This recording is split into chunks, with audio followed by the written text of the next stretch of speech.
నమస్కారం. తెలుగు మీనింగ్ ఛానల్కు స్వాగతం. ఈ వీడియో లెసన్ 62లో మనం డైలీ లైఫ్లో ఉపయోగించే 20 ముఖ్యమైన ఇంగ్లీష్ పదాలను, వాటి అర్థాలు మరియు ఉదాహరణలతో నేర్చుకుందాం. ఇంగ్లీష్ను సులభంగా నేర్చుకోవడానికి ఈ క్లాస్ను చివరి వరకు చూడండి. Let's start. స్టెబిలిటీ. స్టెబిలిటీని తెలుగులో స్థిరత్వం అని అంటాం. The country needs economic stability. The country needs economic stability. దేశానికి ఆర్థిక స్థిరత్వం అవసరం. Yoga helps in mental stability. Yoga helps in mental stability. యోగా మానసిక స్థిరత్వానికి సహాయపడుతుంది. సరెండర్. సరెండర్ని తెలుగులో లొంగిపోవు అని అంటాం. They refused to surrender. They refused to surrender. వారు లొంగిపోవడానికి నిరాకరించారు. The enemy decided to surrender. The enemy decided to surrender. శత్రువు లొంగిపోవాలని నిర్ణయించుకున్నాడు.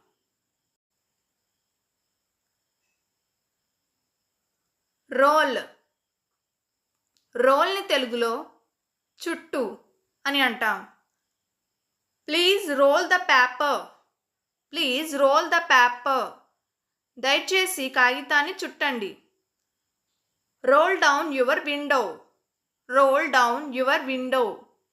మీ కిటికీని కిందకు దింపండి.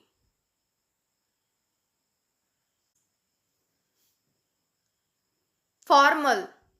ఫార్మల్ని తెలుగులో ప్రామాణికమైన లేదా అధికారిక అని అంటాం. He gave a formal presentation. He gave a formal presentation. అతను అధికారిక ప్రదర్శన ఇచ్చాడు. We need to make a formal complaint. We need to make a formal complaint. మేము అధికారిక ఫిర్యాదు చేయాలి. ఎగ్జాంపుల్. ఎగ్జాంపుల్ని తెలుగులో ఉదాహరణ లేదా మాదిరి అని అంటాం. Give me an example. Give me an example. నాకు ఒక ఉదాహరణ ఇవ్వండి. This is a good example of modern art. This is a good example of modern art. ఇది ఆధునిక కళకు మంచి ఉదాహరణ. హీల్. హీల్ని తెలుగులో మడమ అని అంటాం. Her heel is hurting. Her heel is hurting. ఆమె మడమ నొప్పిగా ఉంది. He wears shoes with high heels.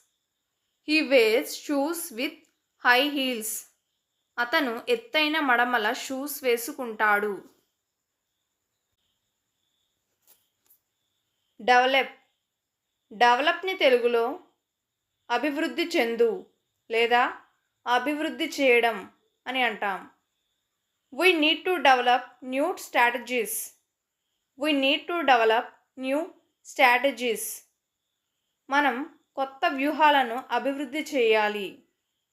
The city will develop rapidly. The city will develop rapidly. నగరం వేగంగా అభివృద్ధి చెందుతుంది. కెమికల్. కెమికల్ని తెలుగులో రసాయనం అని అంటాం. Be careful with chemical substances. Be careful with chemical substances. రసాయన పదార్థాలతో జాగ్రత్తగా ఉండండి. Some chemicals are harmful to use. Some chemicals are harmful to use. కొన్ని రసాయనాలు వాడటం హానికరం. బ్రౌన్. బ్రౌన్ని తెలుగులో గోధుమ రంగు అని అంటాం. She wore A brown dress. She wore A brown dress. ఆమె గోధుమ రంగు దుస్తులు వేసుకుంది. The dog is brown in colour. The dog is brown in colour. ఆ కుక్క గోధుమ రంగులో ఉంది. ప్రెషర్. ప్రెషర్ని తెలుగులో ఒత్తిడి అని అంటాం. He works well under pressure. He works well under pressure. అతను ఒత్తిడి కింద బాగా పనిచేస్తాడు. Blood pressure should be checked regularly. Blood pressure should be checked regularly. Blood ప్రెషర్ను క్రమం తప్పకుండా తనిఖీ చేయాలి. ల్యాంప్. ల్యాంప్ని తెలుగులో దీపం లేదా లాంతరు లేదా ల్యాంప్ అని అంటాం. The lamp is glowing brightly. The lamp is glowing brightly. Lamp ప్రకాశంగా వెలుగుతోంది. I bought a table lamp yesterday. I bought a table lamp yesterday. నేను చిన్న ఒక టేబుల్ ల్యాంప్ కొనుగోలు చేశాను. ఫ్యాన్. ఫ్యాన్ని తెలుగులో గాలి వీయే యంత్రం లేదా అభిమాని అని అంటాం. The fan is not working. The fan is not working. Fan పనిచేయడం లేదు. He is a big fan of that singer. He is a big fan of that singer. అతను ఆ గాయకుడికి గొప్ప అభిమాని. ఎల్బో. ఎల్బోని తెలుగులో మోచేయి లేదా ఎల్బో అని అంటాం. He bumped his elbow on the table. He bumped his elbow on the table. అతను టేబుల్కు మోచేయి తగిలించుకున్నాడు. She rested her elbows on the desk. She rested her elbows on the desk. ఆమె తన మోచేతులను డెస్క్పై ఉంచింది. సైకిల్. సైకిల్ని తెలుగులో సైకిల్ లేదా చక్రం అని అంటాం. I ride my cycle every morning. I ride my cycle every morning. నేను ప్రతి ఉదయం నా సైకిల్ తొక్కుతాను. The water cycle is important for nature. The water cycle is important for nature. నీటి చక్రం ప్రకృతికి ముఖ్యమైనది. మోడర్న్. మోడర్న్ని తెలుగులో ఆధునిక అని అంటాం. This is a modern building. This is a modern building. ఇది ఆధునిక భవనం. We live in a modern house. We live in a modern house. మేము ఆధునిక ఇంట్లో నివసిస్తున్నాము. కాన్షియస్. కాన్షియస్ని తెలుగులో స్పృహతో లేదా తెలివితో అని అంటాం. He remained conscious even after the accident.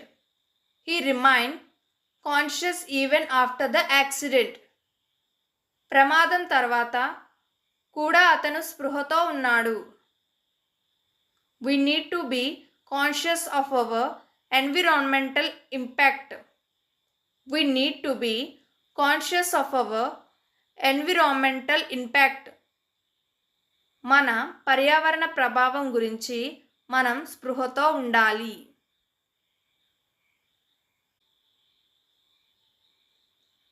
Doctor. డాక్టర్ని తెలుగులో డాక్టర్ లేదా వైద్యుడు అని అంటాం. My sister wants to become a doctor. My sister wants to become a doctor. నా సోదరి డాక్టర్ కావాలని కోరుకుంటుంది. You should consult a doctor if you are not feeling well. You should consult a doctor if you are not feeling well. మీరు బాగా లేకపోతే డాక్టర్ను సంప్రదించాలి. Infect. ఇన్ఫెక్ట్ని తెలుగులో సంక్రమించు లేదా సోకు అని అంటాం. The virus can infect others quickly. The virus can infect others quickly. Virus ఇతరులకు త్వరగా సంక్రమించగలదు. Don't let negative thoughts infect your mind.